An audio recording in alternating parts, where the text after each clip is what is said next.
¿Cómo le explicarías a tu hijo de 7 años que no debe arañar a sus amigos? ¿Cómo le justificarías a tu jefe que mereces más que nadie un aumento de sueldo? ¿Cómo le expondrías a un inversor tu plan de negocio para que se convierta en socio? Lo cierto es que cada cual tendrá un modus operandi particular para resolver este tipo de problemas interpersonales, acompañado de sus propios defectos y virtudes. Sin embargo, ¿y si te dijera que ya hay un manual escudriñado específicamente para dominar el terreno de la sugestión, confeccionado por un prominente filósofo de la antigua Grecia y cuyas técnicas se siguen aplicando todavía en el mundo contemporáneo? Bienvenido a Retórica, de Aristóteles, la guía definitiva para aprender a persuadir con maestría y elegancia. He de aclarar que la cantidad de información contenida en el libro alcanza tal volumen y complejidad que, aunque trate de sintetizarlo todo en apenas 30 minutos de la manera más sencilla posible, va a haber factores que se escapen a mi discurso. Aún así, prometo que, de ser interiorizados adecuadamente, el valor del mismo alcanzará unas dimensiones colosales en la vida del espectador. Sin más dilación, procedamos con ello. Para comenzar, es menester señalar la diferencia entre retórica y dialéctica, pues de nada sirve que exponga los principios de la primera sin que sepas siquiera a qué me refiero exactamente. Dentro de la cultura helenística, la dialéctica recoge los principios teóricos necesarios para dialogar con el objetivo de descubrir la verdad mediante la exposición y confrontación de argumentaciones y razonamientos contrarios entre sí. En otras palabras, se trata del conjunto de cuerpos deductivos y reglas lógicas que uno habría de emplear a la hora de razonar para llegar a conclusiones fiables, verídicas y objetivas. En cambio, la retórica es el arte de hablar con la eficacia necesaria para deleitar, convencer o conmover al receptor. Esto es, un proceso comunicativo ordenado que tiene como fin la persuasión. A pesar de que ambas disciplinas actúan de modo simbiótico y requieren de participación conjunta, no han de confundirse. Mientras la dialéctica busca esencialmente la verdad, la retórica tiene por bandera el convencimiento. Por ejemplo, una cosa es demostrarte que el teorema de Pitágoras, a² más b² es igual a c², se cumple para cualquier triángulo, o que la depresión puede deberse a factores hereditarios. Otra muy distinta, pretender que lo tomes por válido y lo incorpores como creencia propia.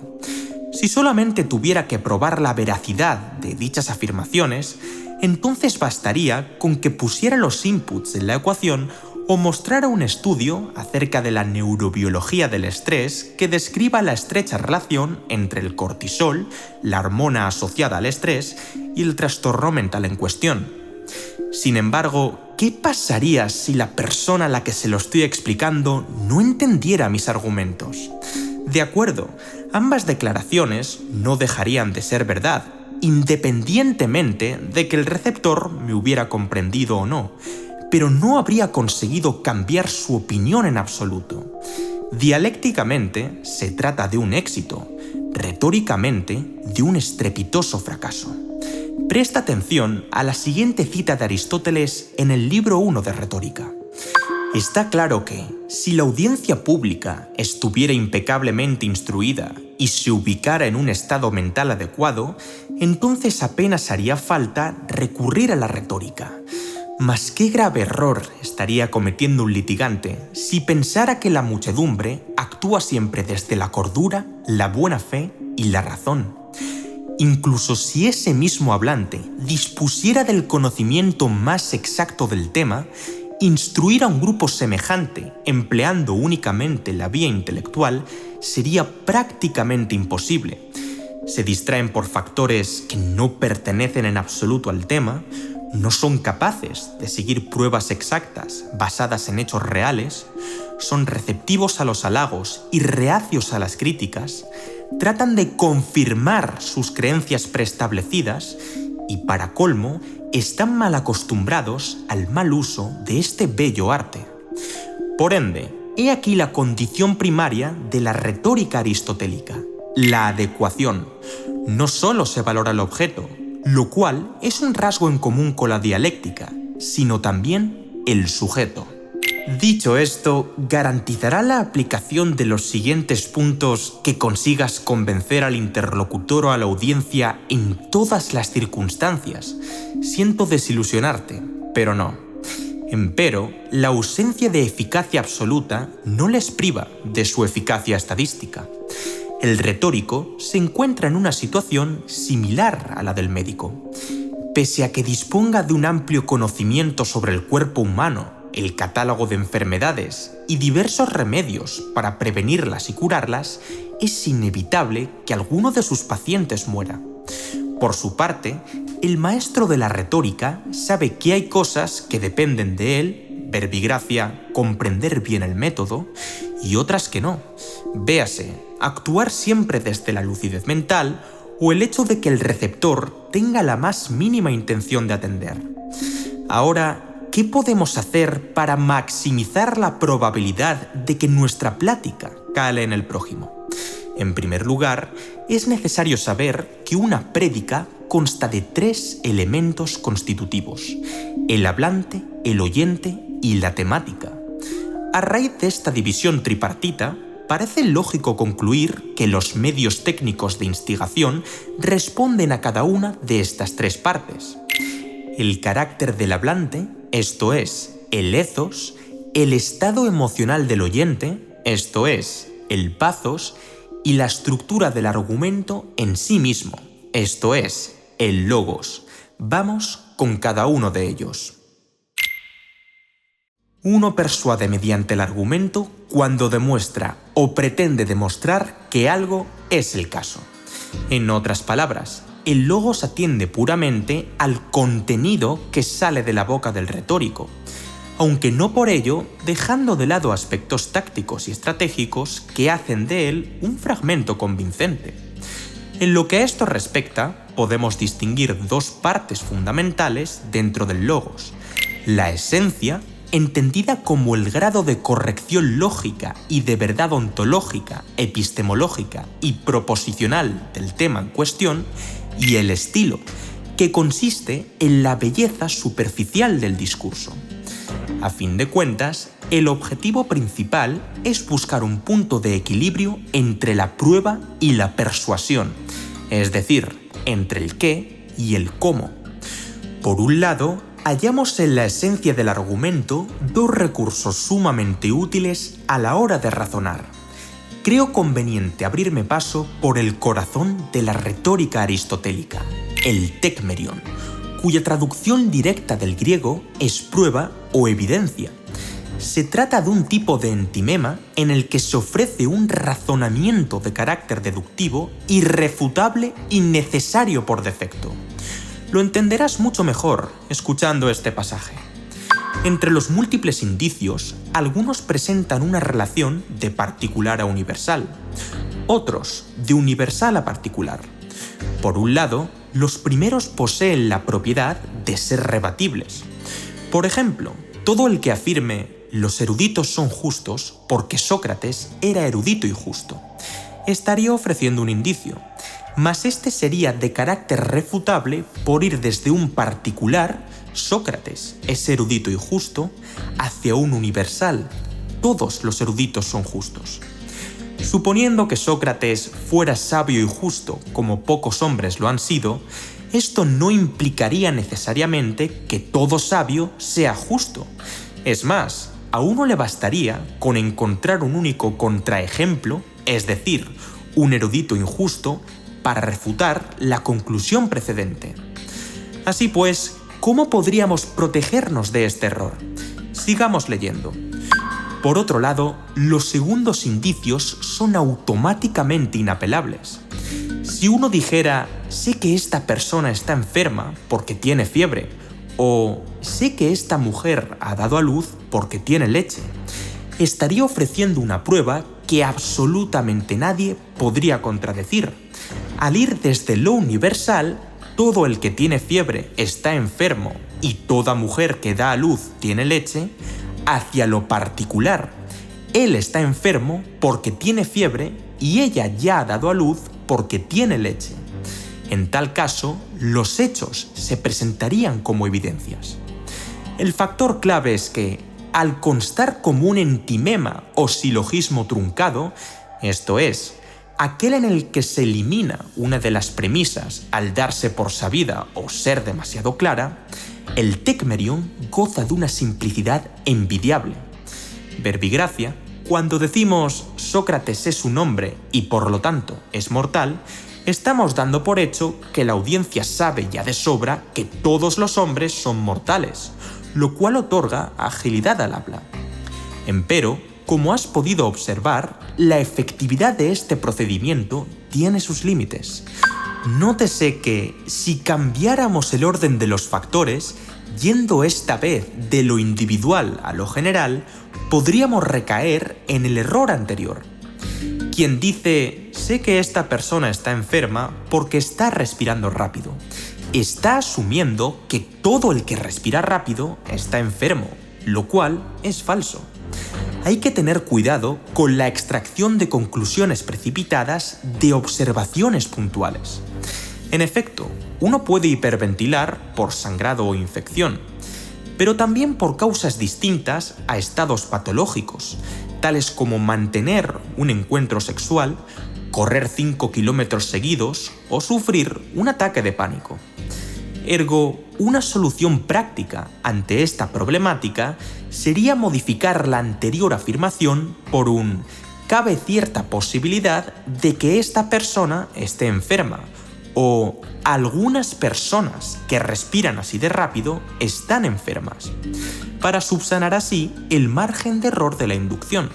Aristóteles dedicó un libro entero para mostrar qué razonamientos deductivos son válidos desde el punto de vista formal y cuáles no.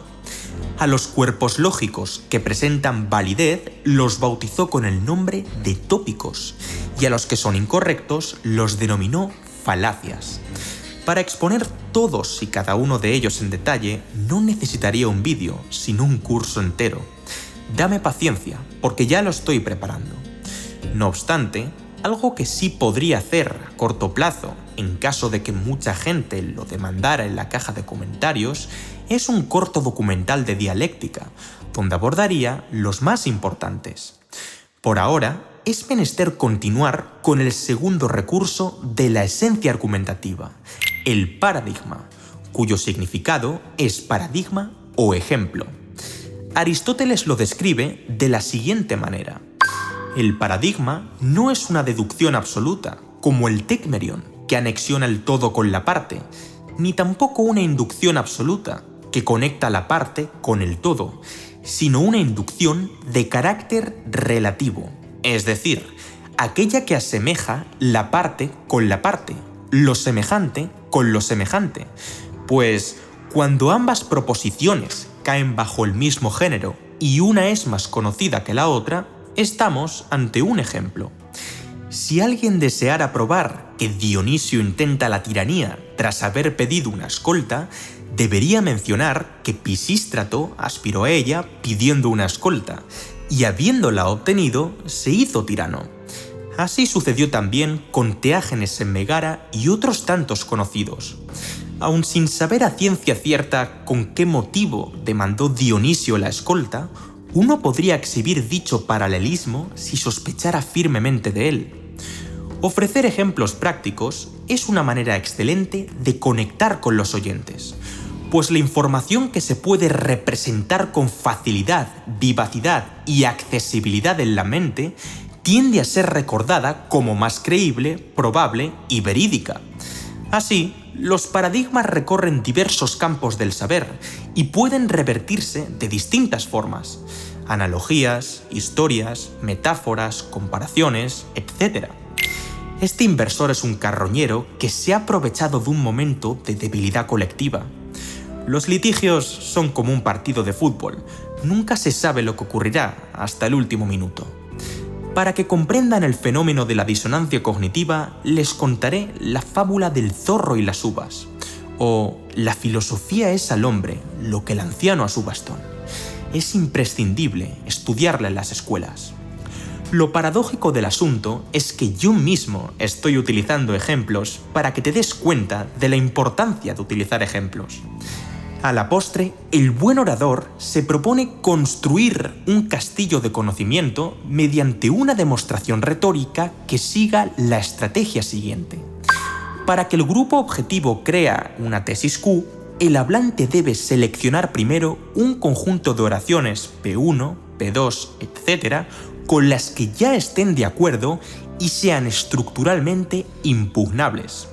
A continuación, se trata de combinar las premisas P mediante diversos cuerpos deductivos y ejemplos prácticos, de suerte que la audiencia comprenda que Q procede necesariamente de las oraciones anteriores.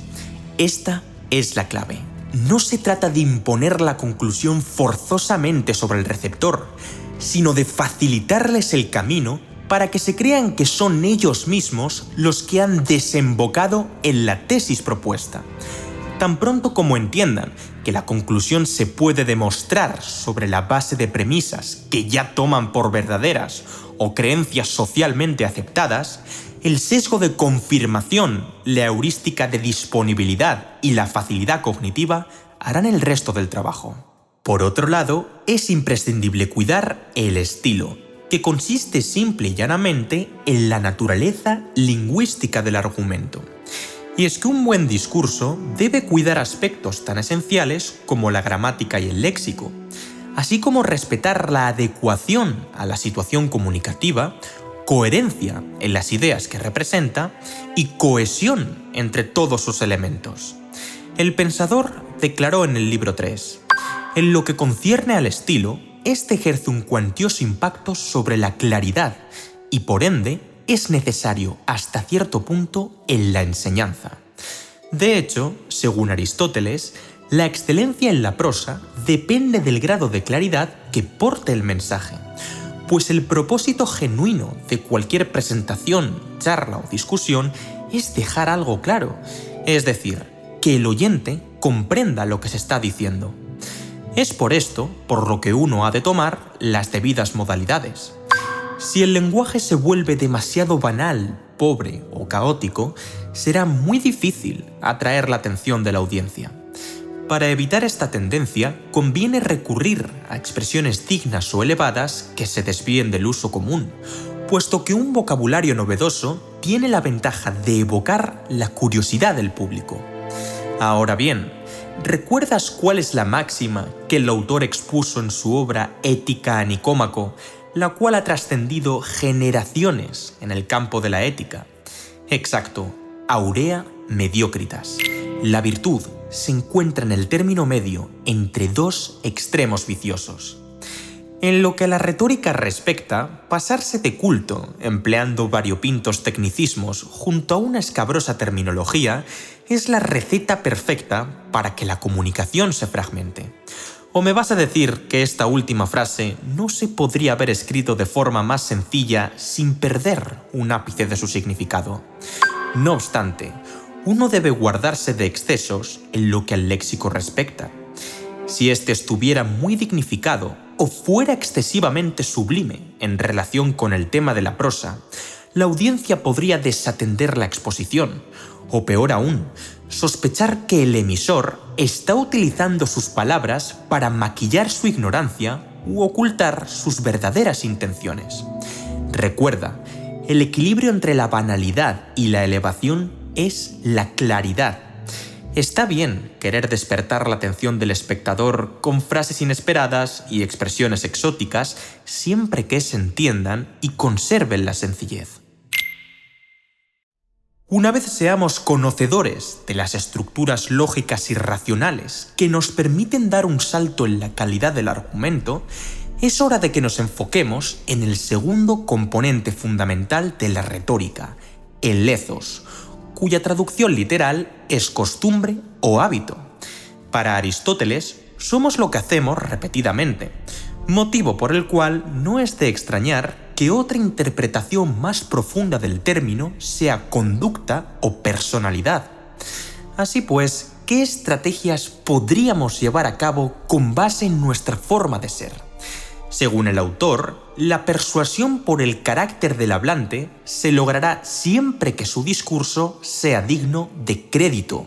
Puesto en palabras más llanas, si el orador parece creíble, la audiencia formará el juicio de que las proposiciones presentadas por él son verdaderas y aceptables.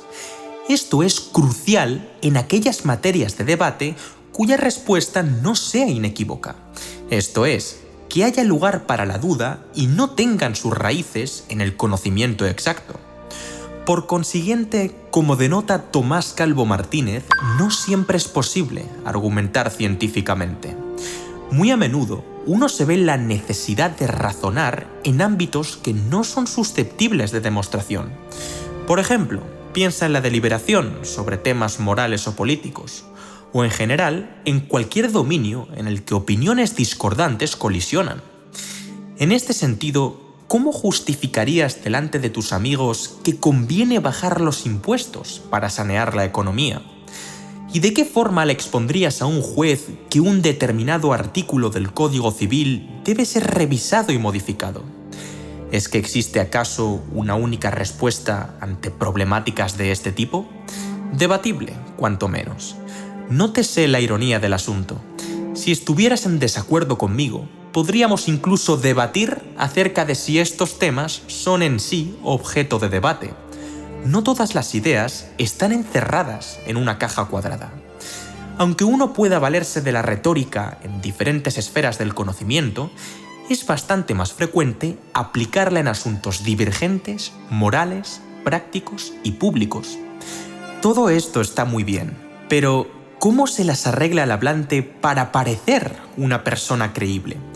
Pues el libro 2 destaca 3 habilidades cruciales: un carácter virtuoso, es decir, el arete; inteligencia práctica, es decir, frónesis; y buena voluntad, es decir, eunoia. Con objeto de ilustrar este punto, proporcionaré un ejemplo. Supón que deseas mejorar tu salud y forma física de una vez por todas y decides contratar a un entrenador personal para que te asesore en materia y te acompañe durante el proceso.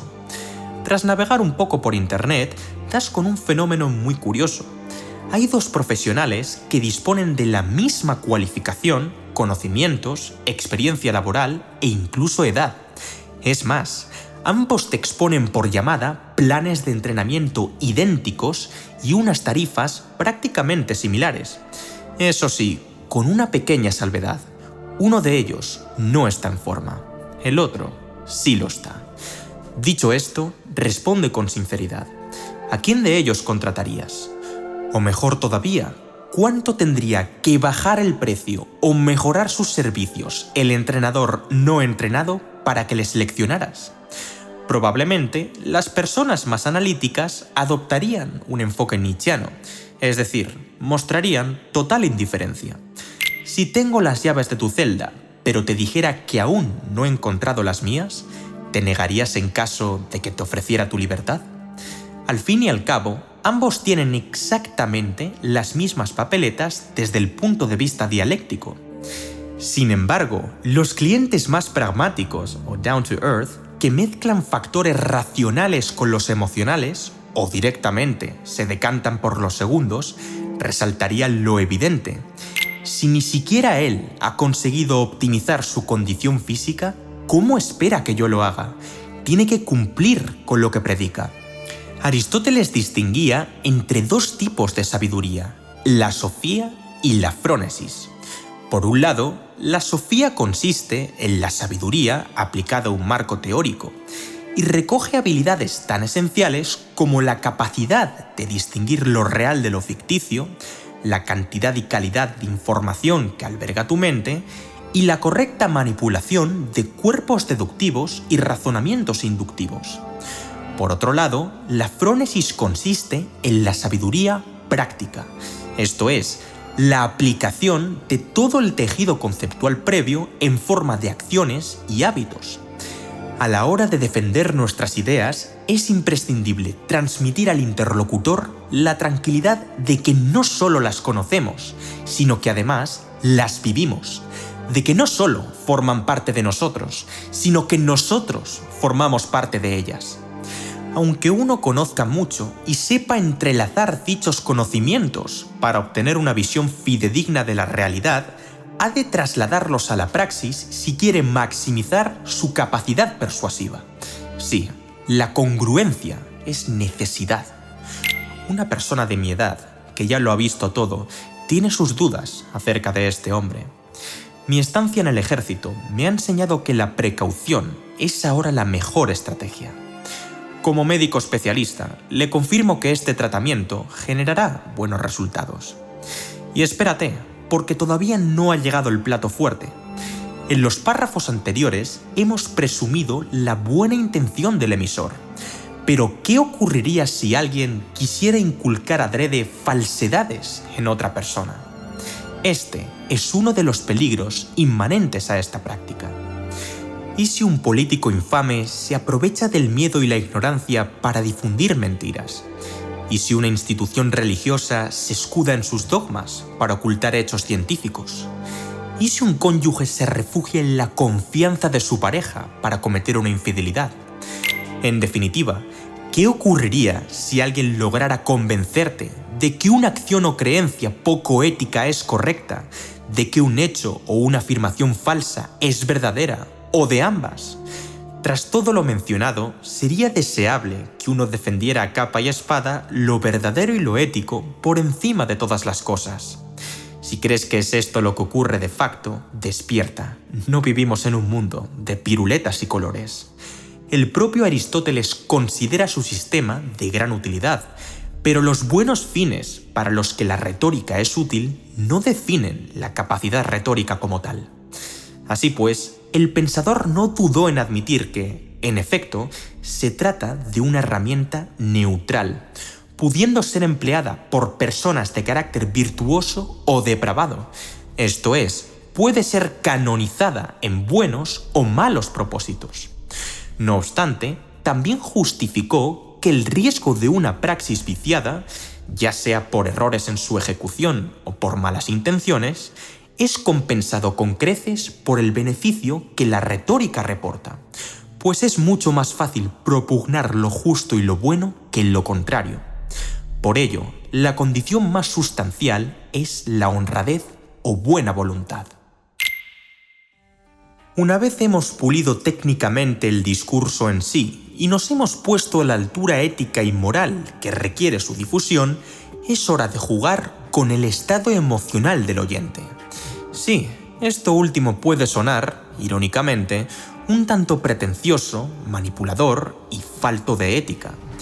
Y es que el elenco de retóricos que precedió a Aristóteles maquinó una amplia gama de estratagemas que dejan bastante que desear, desde provocar emociones conflictivas en la audiencia para que desatendieran sus facultades racionales, aprender a calumniar al jurado con mentiras muy elaboradas, o desviarse de un punto concreto del debate cuando uno se siente incómodo o desconoce cómo abordarlo.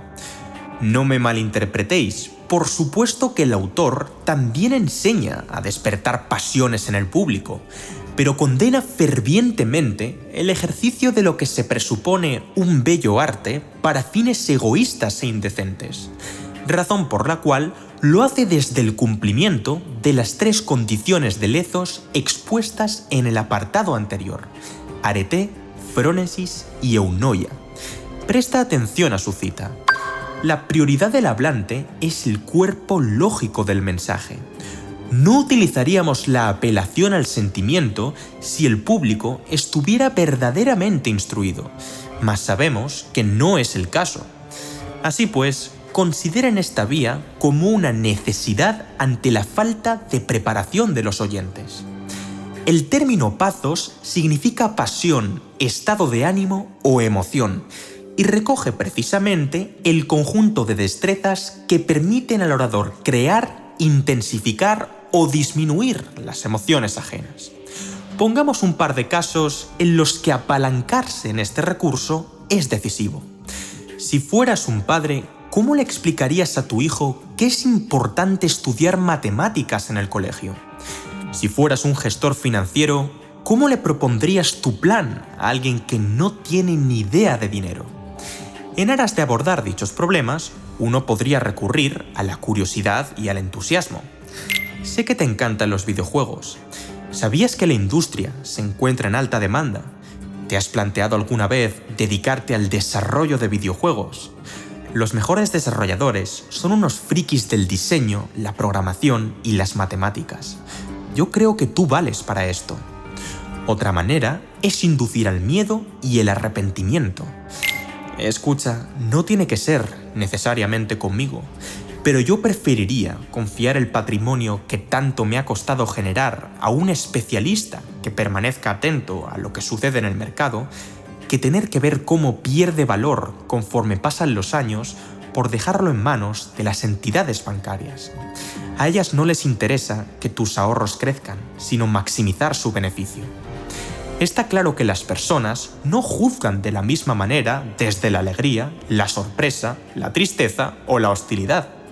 Aristóteles pone en el libro 2 un caso muy común en la justicia de la época.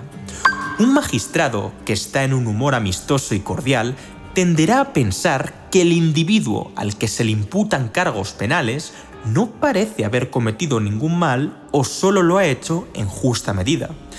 Por el contrario, si ese mismo juez estuviera de mal humor, les puedo asegurar que los ojos con los que evaluaría el caso no serían los mismos. Su veredicto se volvería más punitivo. Dicho esto, ¿existe alguna técnica que el pensador llevara a cabo para modificar el estado emocional del receptor? Pues sí, y esta se basa esencialmente en conocer la definición de cada emoción significativa. Para comprender bien la estrategia, leeré el texto siguiente. Entendemos la ira como un deseo de venganza notoria acompañado de dolor debido a un desprecio conspicuo dirigido contra uno mismo o las personas cercanas a uno cuando tal desprecio no es merecido. De acuerdo a esta descripción, alguien que crea haber sufrido un desaire por parte de una persona que no tenía el derecho de emitirlo, sentirá rabia. Con esto, ya es posible extrapolar las circunstancias en las que un individuo puede enfadarse. Hemos de deducir cuál es el estado mental que genera la cólera, contra quién se ha enfurecido y por qué razón.